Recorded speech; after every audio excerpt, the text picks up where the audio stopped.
your new friend Ty. Hey guys, welcome back to the Tea Party Podcast. It's a podcast where you find new friends and new music. This week, I am joined by a Lexington, Kentucky native who now calls Nashville home. She recorded her first song, Good Taste, in 2020, but now it's time to get to know Miss Taylor Hughes. Taylor, how the heck are you, friend? I am doing great. How are you doing? I am doing phenomenal. We just got a ton of snow last night, and I've never been more thankful to work from home. Oh my goodness. I am not a snow fan. I don't like winter. I don't like cold weather. I always joke around that if there was somewhere that had fall all year round, that's where I would live. Oh, that's a good line. I like that. I 100% agree with that. It doesn't exist though. But so I'm like, where do I go? Yeah, you get the winter places, you get the summer places. There's nowhere with the spring or fall temps. Yeah, it's weird. But I'm a Southern girl, so I'll stay in the South. I'll handle it and, get all 4 seasons in one day. So got to keep it interesting. There you go. I'm excited to get to know you a little bit. We'll tee off with Taylor next. It's time to tee off with Ty. Here comes the first 4. Okay, Taylor, question number 1. Would you rather be the funniest or the smartest person in a room, and why? Ooh. You know what? I think I'd like to be the funniest person in the room. I always, I like to, laugh and be goofy. And at my shows, I'm always like, hey, the comedy's free kind of thing. And, I'm very just kind of laid back and fun. But I'm also someone that I always want to learn at least like one new thing a day. So if I'm not the smartest person in the room, I'm probably going to learn something. So, it's kind of like a win-win. I love it. That's a great way to go about life. I'm here for it, 100%. Okay, question number 2. Yes. If you could only eat one food for the rest of your life, what would it be? Oh, this is hard. I'm a huge foodie. I eat like 20 times a day. Let's see.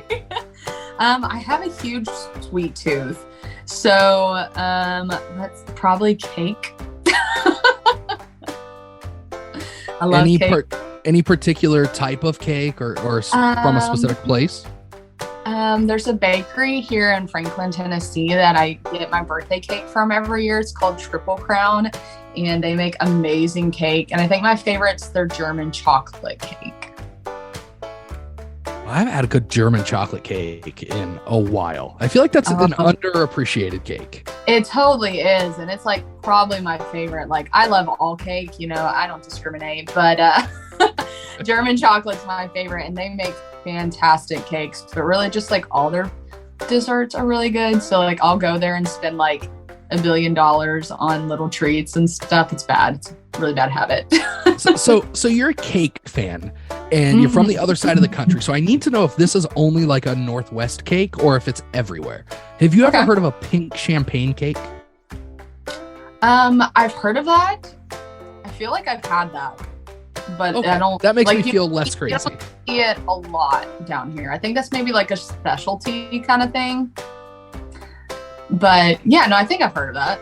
Okay, that makes me feel less crazy and makes me think my wife is less crazy. That's her favorite type of cake, and she can only find it in like one little area in Washington State over by Seattle. So it's I wonder if it's like a bougie cake, right? Oh, so like most definitely. Maybe only certain people like make it. I don't know, but I've definitely heard of it. I don't know if I've ever had it. I probably have because like I said, I eat cake like every day. So I keep it stashed in my freezer. Like it's so bad. But what can you do? The next time you're up here in the Northwest, I will definitely have to find it and bring it to the show. Yeah, how's that? Absolutely, that would be great. I would be super happy if. I love when people bring treats to my shows. It happens more often than you think. So I would love that. Okay, question number 3. If you could bring a character to life from TV, movies, books, video games, anything fictional, who would you bring to life? Oh, that's interesting. Does it have to be a person or can it be like an animal or something? No, it could be an animal, just somebody or something that you'd want to hang out with for a day. Okay, so I'm a huge Game of Thrones fan, so I think bringing like the dragons to life would be really neat. Oh, Yeah, okay. I'm about that life. I'm Team Khaleesi, so if you all watch that. But dragons, or this is totally a throwback, but I have a dog and her name is Blue, and I named her after Blue from Blue's Clues. So I might bring the real Blue to life so she can hang out with my dog, you know. That is so unselfish of you. I love it. I'm going to bring somebody to life to hang out with my dog. That's incredible. Absolutely. She'd love it. Okay, here we go. Last question of the first 4. If you could have an unlimited supply of anything, bourbon, tacos, Pepsi, Scotch tape, guitar strings, whatever it is, other than money, what would it be? I love that you mentioned bourbon. Knowing that I'm from Kentucky and I'm a huge bourbon girl. That's a good one. Anything but money. Well, let's see. How about, I'm going to be practical about this. How about gas for my car? Because I travel a lot and gas is really expensive. So heck, at this point, that's almost as good as money, really. Right? It's probably better than money. So I feel like I have to ask, being that you're from Kentucky, do you have a favorite bourbon? I'm kind of outing you here, I feel like. Absolutely, yes. I've got a few. I love the Knob Creek 12 year. That is my favorite. And I also love the Weller Full Proof.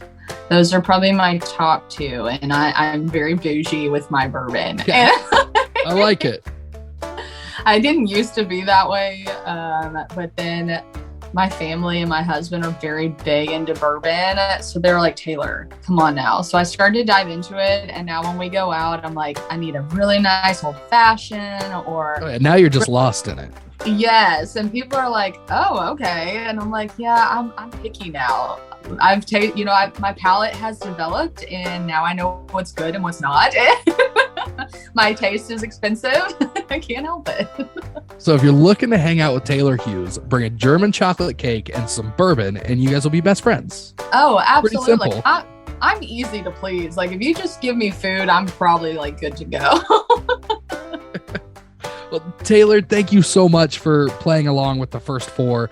But now it's time to get to know you a little bit more. Give us a quick rundown of growing up in Kentucky and tell us how you first got into music.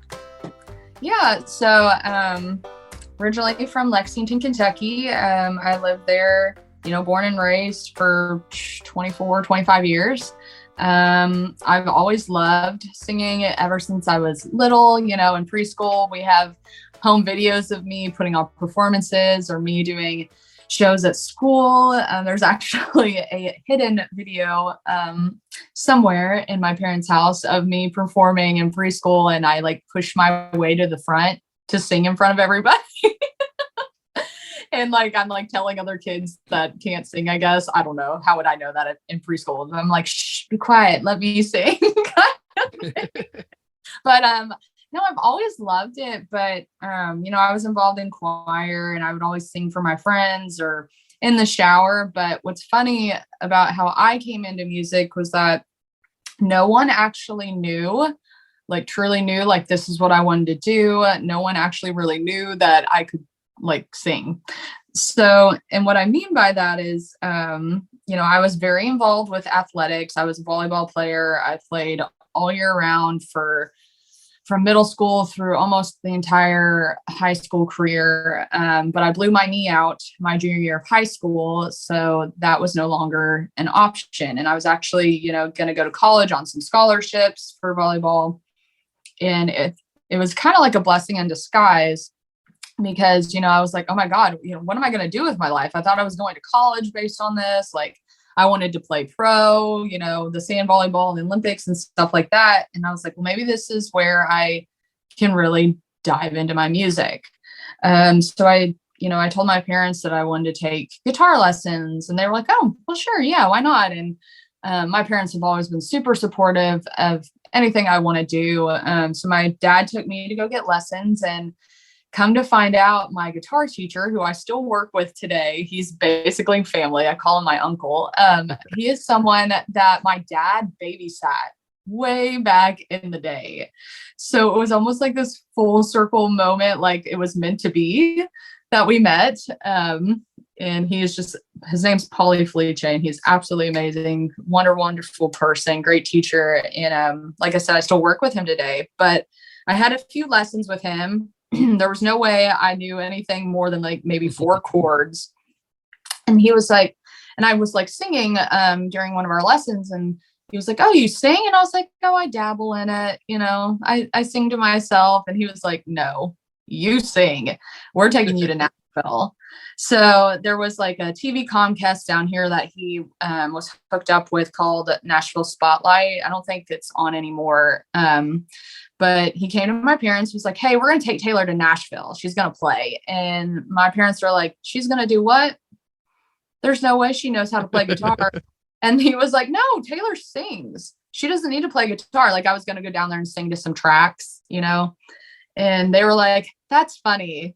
Our quiet daughter," like I've always been the one that's super shy. My entire family, like mom's side of the family, dad's side of the family, everyone knew me as the quiet, shy girl that just kind of sat in the back and people watched. Like I was just not that kind of person.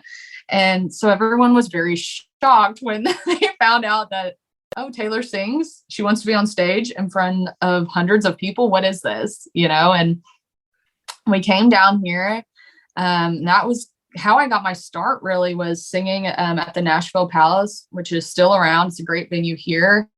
But I was singing for this Comcast, and I got on stage and was singing to, a few vocal tracks, like the instrumentals and stuff. And it went great. The host loved me. I met a bunch of people, and they were like, "Oh, please bring Taylor back. We absolutely loved her." And my parents were just kind of smiling and nodding like, "Okay, thanks." Like they didn't know what to think. And we left the venue, and they asked me if I was lip singing. And I was like, "Nope, that's me." And they were like, "Oh my God, how did we not know this?" And that's basically how I got my start. I never stopped after that. I started, I kept doing guitar lessons. I started doing vocal training a few years later. And then once I was, once I hit 21, I was playing the bar scene. We played, 3 to 4 shows a week, late nights, traveling when we could. It was me and my guitarist, who was a good friend of mine. We played kind of like as a duo for a while. And it's kind of, after that was just kept doing it. And, I'm, like I said, this is, I never stopped playing, and I ended up moving to Nashville a few years later. Right after I got married, I told my husband, I was like, "I'm going with you or without you." So we got back from our honeymoon, and he had a job offer down here, and we immediately moved. So it was kind of like fate. And we've been here for a little over 5 years now. So That's awesome. And it sounds like your first trip to Nashville, they kind of just threw you to the wolves. Really. They're like, "Hey, go do the Nashville thing right away." But outside of that, what was your first impression of Nashville overall? I mean, did you know immediately that that's somewhere that you wanted to be? Yeah, so we actually used to come down to Nashville quite a bit, just for like trips and to see shows and things like that. And like I said, like secretly, I always wanted to be a singer. I just never knew I could do it, and I never told anybody, but like it was always a dream of mine. And so whenever we'd come down here to see shows and go on vacation or anything like that, I was like, this is where I want to be. Like, I want to eventually move here. And obviously I never told anybody until I got a little older, but it was always just, Nashville's like a totally different world. There's just music and culture, and there's just always something going on. And I love that kind of lifestyle. I love just diving into music and hearing music and singing and performing, and just anything that involves music, I'm about it. And so when, my guitar teacher was like, "Hey, we're going to Nashville," of course I was scared out of my mind, because I was still that really shy person, and I'd never performed on my own. And I was like, "Okay, here we go," kind of thing, which is crazy to think that I did that. But like, I'm constantly just so grateful for that. and for Paul doing that for me, because I might have never stepped on a stage if it wasn't for him. So, I mean, and that's the kind of push that you don't know that you need until you actually get it. And you're like, oh, okay, this is what I should be doing. Yeah, absolutely. Like even just not even like in music, just in life in general, I've always been someone that wasn't really comfortable with change. And my dad has always been someone that's like, you're going to do this. I know you don't think you're going to like it, but you're going to love it. And we'd fight and then come to find out I loved it. And he was like, see, I told you, kind of thing. Dads always know best. I know, but don't let him hear this interview. He'll get a big head.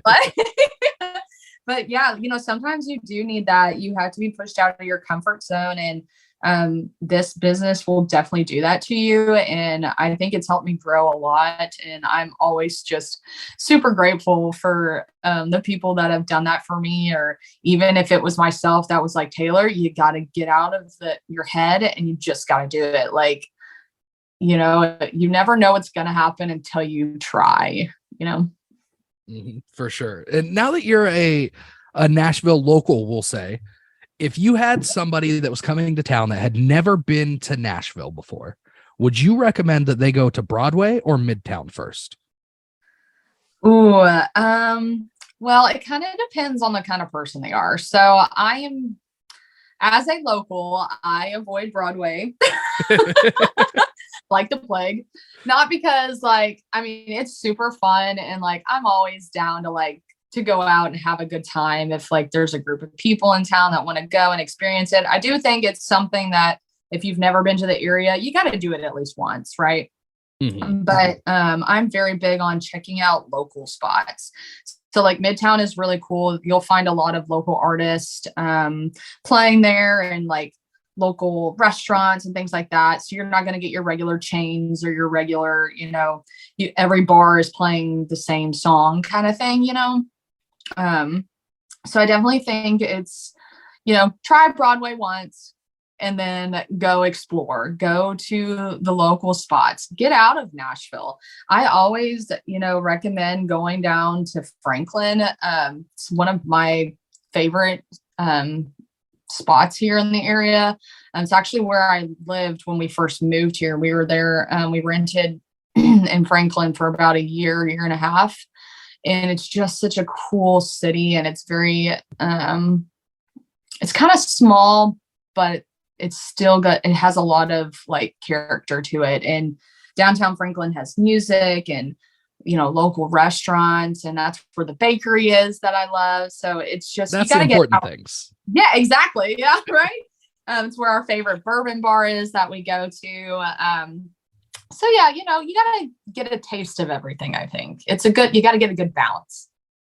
I think that's a good answer. As somebody who's been to Nashville exactly one time, only one? I would agree with that. I have. Yeah, I know it's so far to get all the way back to Nashville and convince people to come with me. I mean, I probably could do it by myself, but yeah, no, it's only 3.5 hours from where I'm originally from. So it's just a quick drive, but yeah, you're probably a little bit further. just a little bit, but we're definitely going to come out there late this year or early next year again. So we'll have to check out Franklin. We didn't make it much outside of the city limits last time. When y'all come down here, let me know and I'll tell you the fun spots to go to that you have to check out. Deal. I'm going to hold you to that. But getting back on track, you have been making quite a name for yourself down there. A name that some people might recognize. Christy Sutherland, who's an award-winning gospel singer and vocal coach, actually said down there in the newspaper that your voice was as rich as chocolate cake with soul, which, knowing how much you love cake, I feel had to have been the greatest compliment you've ever gotten. Oh, absolutely. Christy is such a sweetheart. She was the first vocal coach that I worked with when I moved to Nashville. Actually was working with her before I moved to Nashville. I was with her for probably 3 or 4 years, and then she ended up moving back to Texas. And then I was without a vocal coach for a little bit, and now I'm working with Katie Hendricks, who she's absolutely amazing. I met her through a girlfriend of mine that works with her as well. And I've been very blessed to have such amazing coaches in my life. And, obviously having someone say your voice is as rich as chocolate cake is definitely like, I'm like, oh, well, I love me some chocolate cake. So that's got to be a good thing, right?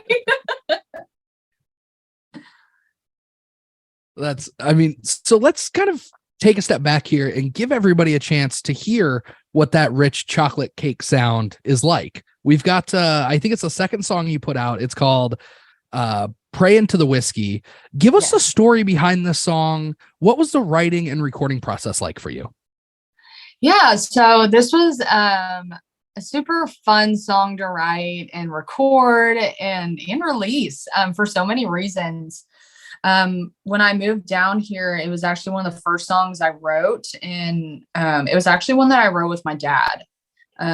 Believe it or not, my dad is a fantastic writer. He can't carry a tune in a bucket, so don't ask him to sing, but he's always been so good with words. And him and I sat down one day, and we were writing, we sat down to write, and we were talking about, old college days and tailgating, because being from Kentucky, like, we're big UK fans. So my family was always into tailgating and bourbon and, all those things. But we were talking about that and college experiences. And we thought it might be kind of cool to use, that side of things, but also kind of, for those of you who haven't heard the song, there's a lot of references about religion. So I'm Catholic. So we decided to kind of blend the two together. And my dad just started, spitting out some lyrics and stuff. And I was like, this is really good. Yeah, we can use this. And, him and I worked on it together, and it actually got written pretty quickly. But it's basically a song that's kind of about, sometimes we have our vices and like we give into them. It's almost that idea that you have an angel on one shoulder and a devil on the other. And we know that we should listen to the angel, but occasionally, you give in and you go out and you party and you have a little fun. And, but the next, Sunday morning, you're back in church and you're praying to the Lord. But on Saturday night, you're praying to the whiskey. And it was such a cool experience to write this song with my dad. Him and I write a lot together, but this song ended up being one that a lot of people in Nashville knew me for, because, like I said, it was one of the first ones I wrote. So I was playing it out a lot in the area, and everyone was always like, oh, play the whiskey song, play your whiskey song, and it was always a favorite amongst fans too. So when we went into the studio, like, I knew that it had to be special and it had to be done right. Not just for myself, but I really wanted it to be, I wanted my dad to love it, because it was going to be the first song that I released that he was a co-writer on. So it was also introducing him to the world as a writer as well. And music's always been like a family thing for me. My mom was a singer before she had kids, and she was like in a big band kind of thing. She doesn't sing anymore. Maybe one day we'll get her to. But my dad's always been there to help, book shows, and always traveling with me and doing just so much. So I knew that this release needed to be special and it needed to be done right. And when I went into the studio to record it, I was actually, I recorded Good Taste and my third single, High on Something, all at the same time. But Praying to the Whiskey took the longest, because I knew that like it had to have this right sound. So we went through like several guitar players until I found the right one that like got what I was feeling and like what I really wanted. And it's got this killer guitar lick in it that when the guy was playing it, I was like, that's it. That's what I want. So it was, it took a little bit to get this song recorded, but it was also like a really cool process doing it. But it has been a huge like success with my fans. It's probably my fans' favorite song. It's played all over the world, and especially over in Ireland. It got nominated for International Song of the Year back in 2021 and made the top 10 over there. It's opened a lot of doors for me and has allowed me to get involved with different organizations and different festivals and things like that. So very, very happy about how it's turned out so far. Well, here, let's give everybody a chance to listen to it. This one's called Prayin' to the Whiskey by Taylor Hughes.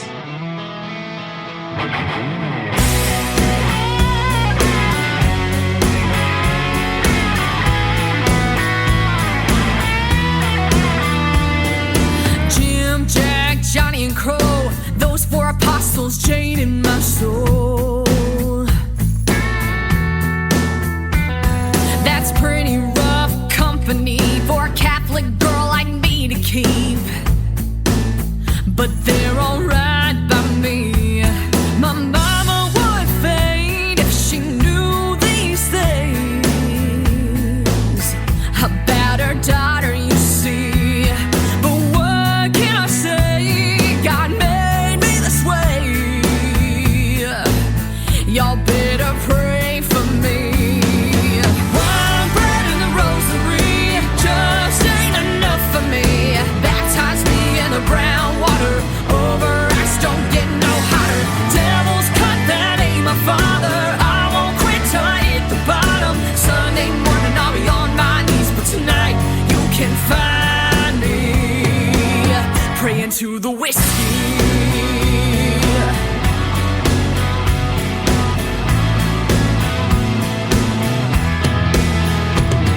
See the man behind the bar, well, he's my preacher.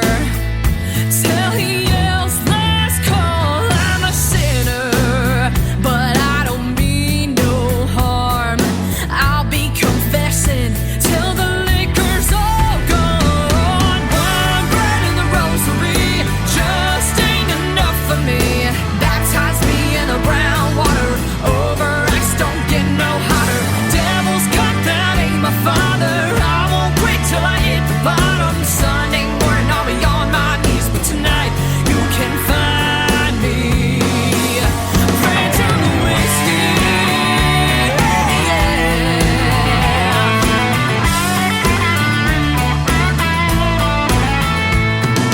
Jim, Jack, Johnny, and Crow, Mother Mary, save my soul. One bread in the rosary just ain't enough for me. Baptize me in the brown water, over ice, don't get no hotter. Devil's cut, that ain't my father. I won't quit till I hit the bottom. Sunday morning I'll be on night. Sunday morning I'll be on my knees, praying to the whiskey. Praying to the whiskey.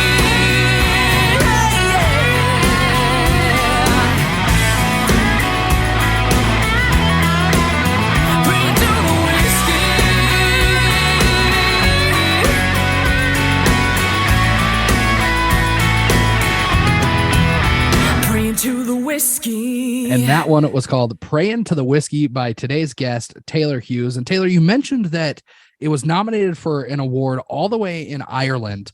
What's that like for you for a song like that? Just the second one that you've ever put out to get the international attention that it got from a place like Ireland. It's kind of crazy, to be honest, because I've never even really been out of the country until like as of recently. If I like went on a cruise, and that was like, to the Bahamas and stuff like that. And I've always wanted to travel, and I'm hoping to do that in the future, to go over there and play in the UK and Ireland and things like that. But it's crazy what the internet and social media can do for you. I know as an artist, it can be a pain in the butt to have to figure all that out, but it's also a huge blessing. I think, when COVID hit and we had to kind of go into the whole diving into live streaming, which is something I never really did before. That was another thing that I was like, okay, Taylor, time to get out of your comfort zone. Here we go. And it ended up working out and grew my fan base, not over in Ireland, just Ireland, but, in the UK and Australia. And it's so cool to know that like my music is just, being played all over the place. It's kind of surreal. And because, I don't want to say back in the day, but, it wasn't that long ago that like people couldn't discover new artists unless you were played on major streaming radios. Oh, definitely. And now as an independent artist, you kind of have the power in your own hands to release music and have it played all over and to build a fan base all over the world. And I'm super grateful for that. And, I have a few radio stations over there that I stay in touch with, daily, weekly, that are like, we're playing your song. It's a huge hit. Thank you so much for letting us do that. And I'm like, no, thank you. Like, That's is awesome. So it's really cool. It's pretty awesome.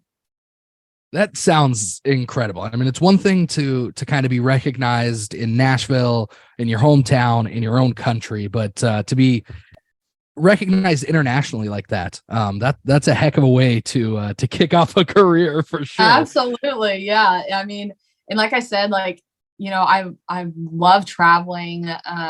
That's one of my favorite things about what I do, is touring and meeting new people and going to new cities and, experiencing new cultures and food and, just all the things. So like, I'm really hoping that in 2024, we can get over, across the pond and into Ireland and maybe even Australia, because that's another place I'd love to play and that I have fans over there. And, it's just a really cool thing that being an artist allows you to do, is to, travel and experience those things.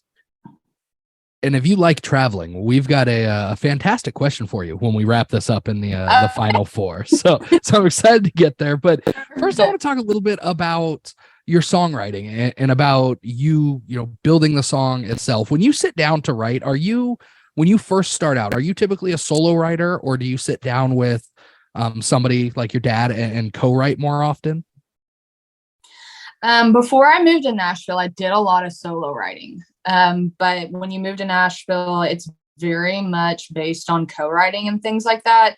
So I definitely had to dive into that and make the adjustment. But now almost all I do is co-writing, which I love, because, you get to write with not just your friends, but you get to get different, outlooks on a song. Like I might start a song and I wouldn't even have thought to go at it at a certain angle that somebody else would. So it's really cool to collaborate and get different ideas.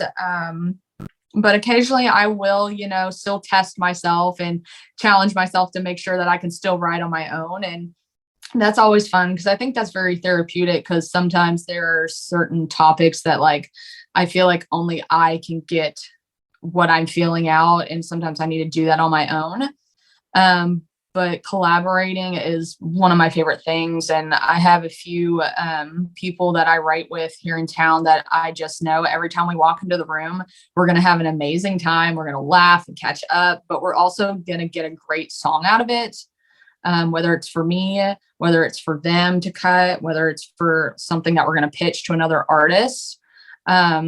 But like the whole writing process in general, it's kind of different depending on who I'm writing with. If I'm writing on my own, the particular idea for me, I feel like one of my strengths is melody. So a lot of the times when I'm writing with people, like they come to me for that. Or when I'm writing on my own, that's what I start with. So it really just kind of depends on, the song, really. It's always a little different. And I think that makes a lot of sense. Do you have a kind of a starting process for yourself? Like, do you start with a melody or a lyric or a title, or is that kind of the same way where it's all different depending on the song? I think it's, for me, I know a lot of people have like their certain structures and stuff, but it kind of just happens like inspiration wise. I actually get a lot of ideas when I'm traveling, when I'm on the road. So obviously I can't write because I'm driving. So I make like a voice memo, and like I'll either speak or sing something that I'm hearing in my head. And then I'll come back and either, try to figure it out when I'm doing on guitar, or I'll bring it to a write. But a lot of times once I know what the song is, like the idea of the song or the title, I like to sit down and almost map it out. So I'm like, first, what's the verse going to be about? What is the chorus going to be about? What's the second verse going to be about? And then I go in with like the details kind of thing. It's almost like, what are those? I can't think of what they're called, but back in school where you had to like the little bubbles and like, I can't remember what kind of like map they are. Like when you were writing a short story and you're like, this is the title. Oh yeah. Like an outline kind of. Yeah, kind of like that. Okay. And that's almost how I approach songs, because it just helps me see it in like there's some kind of order, so it's not like chaotic and we're just jumping everywhere, you know. So when you do that, do you play instruments when you're writing, or is that kind of secondary that you pick up your guitar? I typically have my guitar with me when I'm writing. Unless there's a stronger guitar player in the room, then I let them do that, you know. But if I'm writing on my own, I try to shape the melody around what I'm playing, or vice versa. But yeah, I do think it's important to always have some instrument, whether it's guitar or piano, whatever you're going to base it around, because it helps you figure out like where you're going with the song. I always find that starting with a melody always helps me get the song going lyrically. Just because sometimes the way that I would phrase something is different than another person would. So if I know what I'm doing with the melody, it helps me pick what word goes where, what word to use, if that makes sense. It totally does. That's so kind of shifting gears again. Coming up in May, you'll be on the road again in Missouri at one of our favorite events. It's coming up May 20th at, I think it's Sikeston, Missouri. I'm so bad at pronouncing city names, but you'll be hanging out with our friends at Freedom Jam. And it's one of our favorite events because it benefits veterans. My stepdad spent 20 years in the Navy, so we always try and support any organization that benefits veterans, including this one. And it's great. It's been going on for a few years now. But what does it mean for you as an artist to take part in an event like this that has we'll call it a beneficiary versus a normal show that you're put on or something like that? Yeah. So it means a lot to me.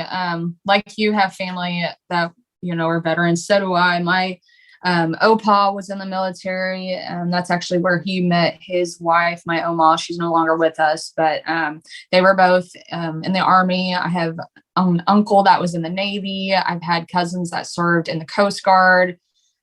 So I think, you know, anything that helps others, especially military based, I'm all about. I don't think they get enough recognition and support. So when Freedom Jam came to me to see if I wanted to get involved, it was immediately, I was like, absolutely. I think it's so important to, you know, use music to help others. And I think music is a huge way to connect people. Even if you are like totally different, it's just something that everyone can connect with and relate to. And I started working, you know, I've done a few things with Fold of Honor. I've started, you know, doing some volunteer work with them. And then with Freedom Jam, I've really gotten to know some of the artists that I've worked with them and their organization. And obviously Brian and George, who are on the panel that help, you know, fund it and put the festival on. And I've actually had the opportunity, I haven't met them in person yet, but I've met some fans and people that have been a part of Freedom Jam and that have benefited from it. And it's really cool because you get to learn about other people's stories and how these festivals and things like this, events, organizations, things like that are truly helping other people. And, you know, playing a festival that's just, you know, for fun is obviously, so it's great. You know, you love that. And people are coming together to have a good time. And you've been working all week long and you spend your hard earned money on a show to have a few drinks and party. But when you're able to also like raise money to help someone in need, especially people like our veterans who have sacrificed so much and have put their lives on the line for people they don't even know, like it's very rewarding. And it's really special. I think it's a cool thing that Freedom Jam's doing. I'm just super honored that they asked me to be a part of the May 20th show. And what can people expect when you hit the stage at Farm Jam? If somebody's never seen you perform before, what type of energy do you bring to that show? Yeah, so I am really big on the show is about the fans. It's not about me. I am there to entertain you. So I always try to bring all the energy, the fun. I love interacting with my fans. Occasionally I'll meet fans before the show so that when I'm playing, I can almost call them out during the shows. Oh, that's pretty cool. We can interact and have a good time. And the show, like I said, the show is about the fans. So I always try to bring all the high energy, the passion, because, this is what I love to do. And I think when you're not enjoying what you're doing and you're not being true to who you are, people can tell. They can read through that. So I always just try to bring my best. And I try to, obviously I play my original stuff, but I try to do crowd favorites, of the cover songs, and I try to get the crowd involved on, songs that I know everyone's going to know the words to. And, it's going to be fun. It's going to be high energy. We're going to have a good time. I might make you cry a little bit with the sad song, but we're gonna connect in some way, some deeper level. And that's what I love about, playing live. And I've been blessed to meet so many amazing fans that come to my shows, and I get to talk to them, afterwards, and they come up to me and they're like, you did this song and it means so much to me. And they tell me like a backstory on it. And I realize like how important it is that I perform this song at the best way I can, because I know it might mean something to someone in the audience. So, it's always about having fun and connecting and just having a good time, Well, it sounds like a good time. And if you're out there listening and you're still looking for tickets, Farm Jam expanded to 2 shows this year. And as Taylor mentioned, she'll be at the May 20th show. You can get all the details by searching Freedom Jam USA on Facebook. And Taylor, we've got one more song for everybody. It's your newest single. It's called High on Something. Give us the story behind this one. Yeah, so this is my most recent single. It's a little different from the 2 that I've previously released. I was a little nervous to release the song, honestly, because I'm known for my very sassy and edgy, writing. And we always joke around that, if you want to write a murder ballad, go write with Taylor, because that's just kind of my thing, and obviously, if you've heard Good Taste and Praying to the Whiskey, they're edgier songs.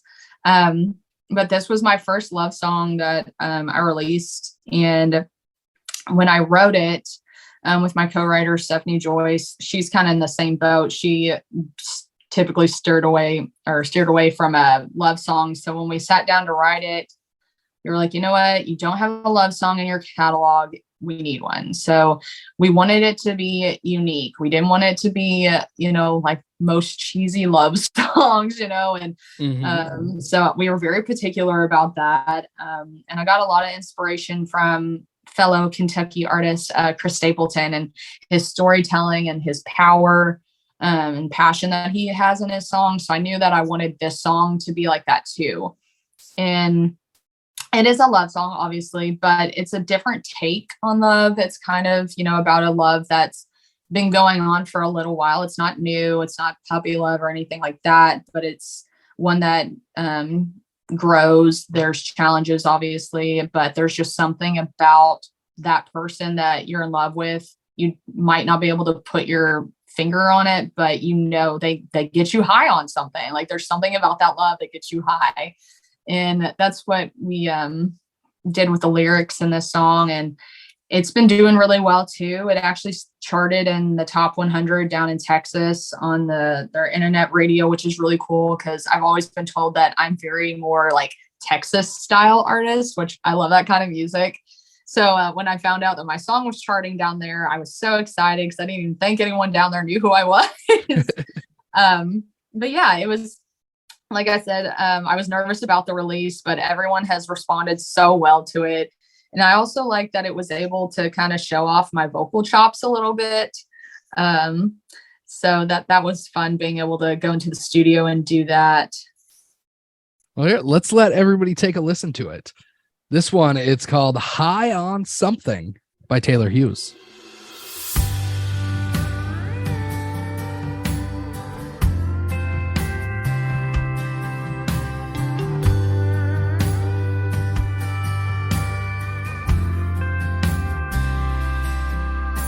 like a rush of blood to your head with the first hit of nicotine. Like an 88 Chevy burning up a tank of gasoline. Like a quick fix from a fifth when you tip it on back.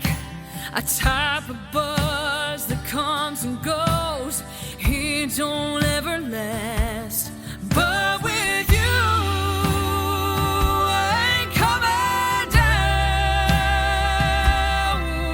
No crash and burn, ain't looking for an easy way out.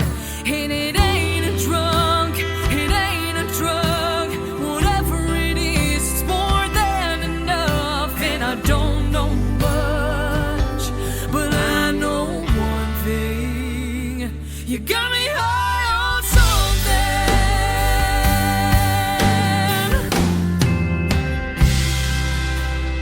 Like the worn in leather on an old pair of boots.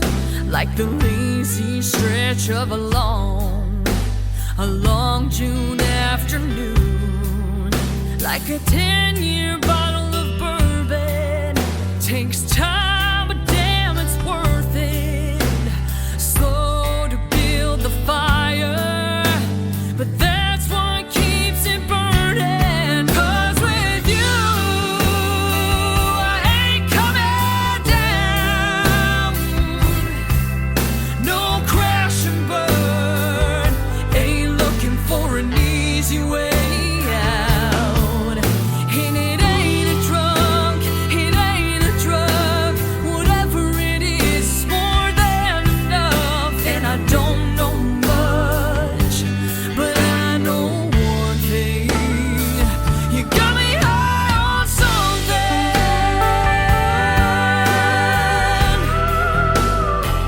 You got me high on something.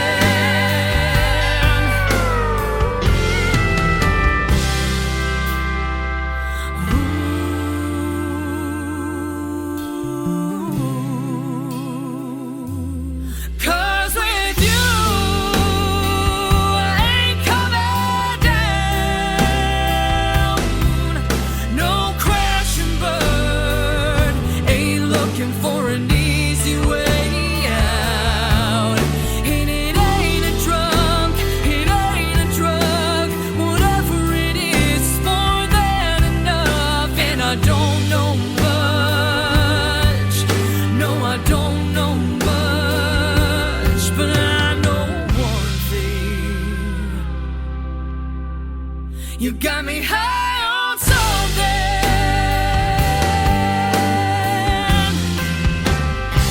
You got me high on something. Ooh, you got me high on something.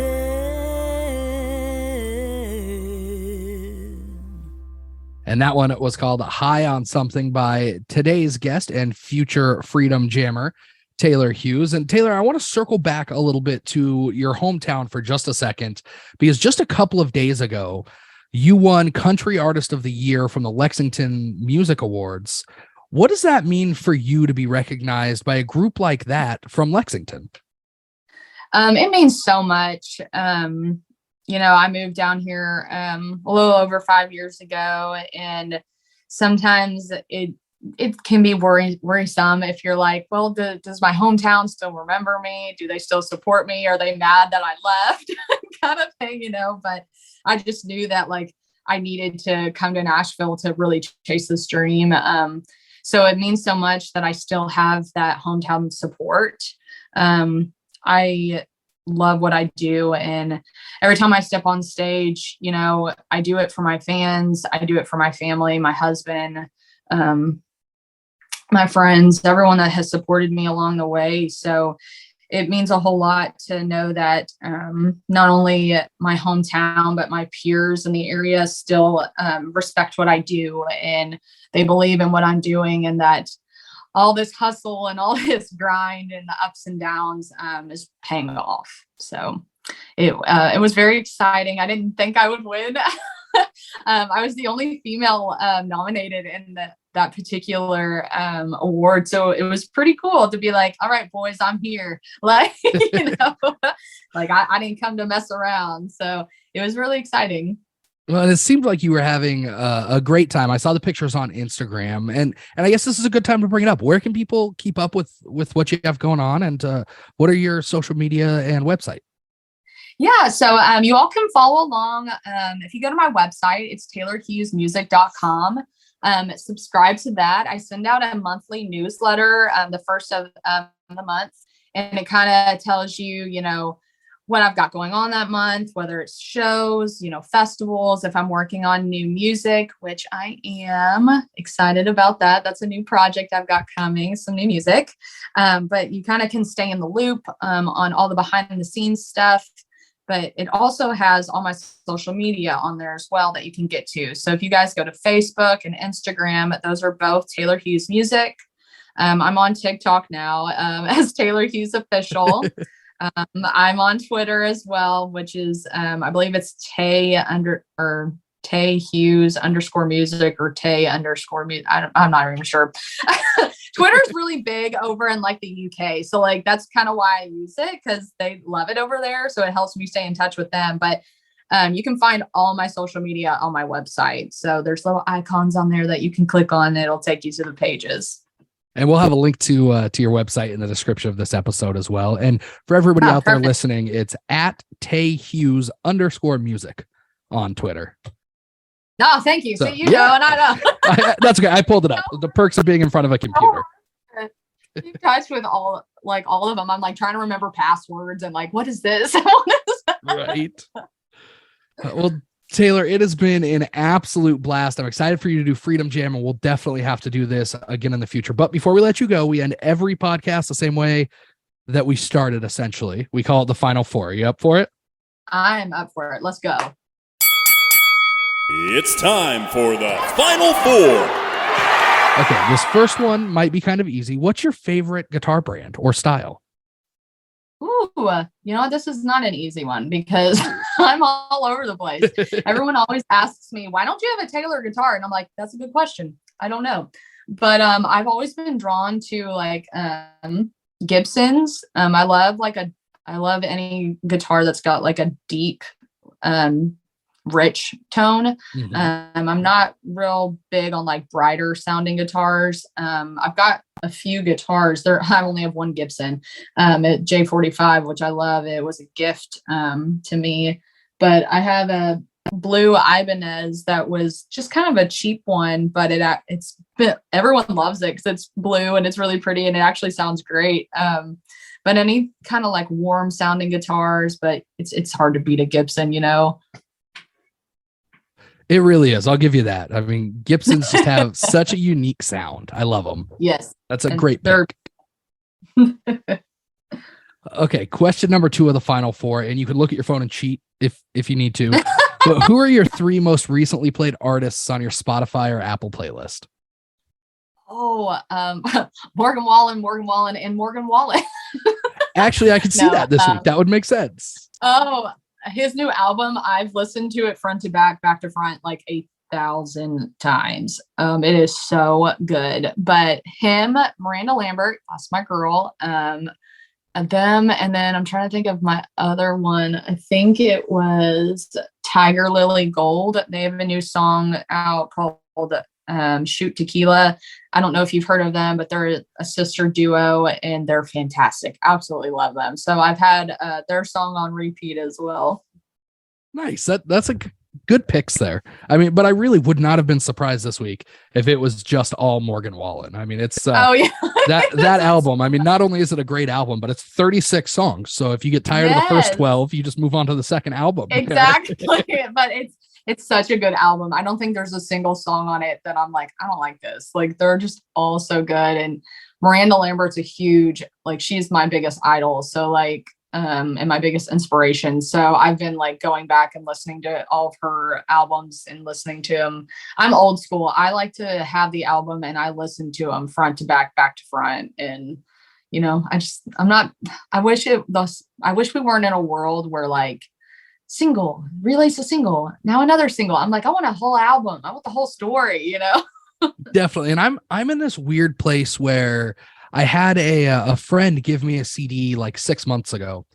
And then I came home and realized that I don't actually have anywhere to play a CD. I've got a record player and I've got Spotify, but even in my car doesn't have a CD player anymore. Yes. I had someone buy me Miranda Lambert's Palomino CD for my birthday, and I was like, oh, I can play this in my car. And I went into my car and I was like, this car doesn't have a CD player. I was like, why? So it's hard. It's so weird not having CD players anymore. It really is. Okay, question number 3 of the final 4, and this is the one that I feel like you might have some insight in. When you're out traveling on the road, what's the one place that you have to stop every time you see it? Restaurant, gas station, thrift store? What's the one place that always gets you to pull over? That's interesting. I don't know if I actually have one. I can't think of like if I'm traveling. If I don't want to say I'm a picky eater because I love eating food, but like I don't eat at like a lot of fast food restaurants. But if we're like on the road and we have to pick something up, I'm probably stopping at a Chick-fil-A. Okay. If that's the one thing, because there's not like a whole lot of places that I'm like, oh, we have to stop here. But yeah, probably because I'm sleeping in the car the entire time. There you go. And making someone else drive. I'm like, wake me up when we get there. That's the way to do it, honestly. I can't help it. Being in the car makes me fall asleep instantly. Yeah. Okay, here we go. Final question, and take as long or as short of a time to answer this as you want. But if you could pick one thing for people to take away from your appearance on the show or from your music in general, what would it be? Ooh, that's a good question. I think like I want people to know that, obviously I have a huge passion for what I do. Country music is my life, as cliche as that might sound. But connecting with my fans is most important to me, and getting to share my story and other people's stories, and just being able to meet new people is why I do what I do. And at the end of the day, I just want to put on the best show I can for people, and deliver the best quality work that I can for my fans, because they've supported me so much, and I owe it to them. So I think, just that every time I step on a stage, it's for them, and I want them to know that. And I hope that, I'm giving them what they want. They have the best quality of music, that they're having a good time, and that, we're all just, we're all enjoying this crazy life, and that music can help, connect, each other. I love it. That's such a great takeaway. Taylor, thank you so much for jumping on here. Like I said, it's been a blast, and we'll definitely do it again in the future. Absolutely. Thank you so much for having me. For sure. Guys, that was another episode of the Tea Party Podcast. It's a country music podcast where you find new friends and new music like future Freedom Jammer, Taylor Hughes, and High on Something. Go tee off on the like button at facebook.com/Tea Party Podcast. This has been a Tea Party Communications production. Theme music created by Jesse Quandt. Announcer voiceovers by Jay Gwinn. And as always, hosted by Ty Pisani.